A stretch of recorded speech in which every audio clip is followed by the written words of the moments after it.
अस्सलाम वालेकुम जी। बहुत से लोगों को जब दिल के मसाइल का सामना होता है तो फिर उनको एक स्टैटन नामी ड्रग पूरी उम्र के लिए खाना पड़ती है।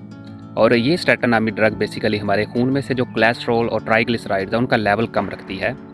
और इस स्टैटन नामी ड्रग को लेके जो हेल्थ केयर प्रोफेशनल हैं वो 2 ग्रुप्स में तकसीम हो जाते हैं। इनमें से एक ग्रुप का मौक़िफ़ है कि स्टैटन नामी ड्रग का इस्तेमाल नहीं करना चाहिए, क्योंकि खून वाली नालियों के अंदर जो प्लाक बनता है, रुकावट बनती है, अगर उसकी कंपोज़िशन देखी जाए तो उसके अंदर 4 से 5% कोलेस्ट्रॉल होता है, बाकी 95% यानी 95% कैल्शियम और शुगर्स होती हैं। इस बेस पे वो कहते हैं कि जब कोलेस्ट्रॉल 3 से 4% कंट्रीब्यूट करता है प्लाक फॉर्मेशन में, तो फिर हम कोलेस्ट्रॉल लोअरिंग ड्रग का इस्तेमाल क्यों करें।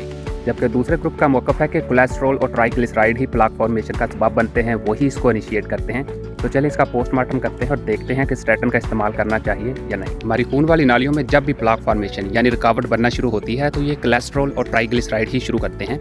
और ये प्लाक इतना सॉफ्ट होता है, इतना नरम होता है कि अगर पीछे से ब्लड प्रेशर हाई हो जाए तो ये सम टाइम टूट जाता है छोटे छोटे टुकड़ों के अंदर। अगर इस प्लाक के छोटे छोटे टुकड़े खून के अंदर डिजोल्व नहीं होते तो ये टुकड़े हमारे ब्रेन के अंदर कहीं जाके स्ट्रक हो सकते हैं, जहाँ पे स्ट्रोक और ब्रेन हेमरेज हो सकता है और इससे फालिज होने का चांस होता है। और इसी तरह अगर दिल के आसपास कहीं पे स्ट्रक हो जाते हैं तो फिर जो हार्ट अटैक है उसके चांसेस और रिस्क बढ़ जाता है। इसलिए हमारी खून वाली नालियों में जब भी प्लाक बनता है तो वहाँ पे कुदरत ने एक हिफाजती निज़ाम भी रखा हुआ है।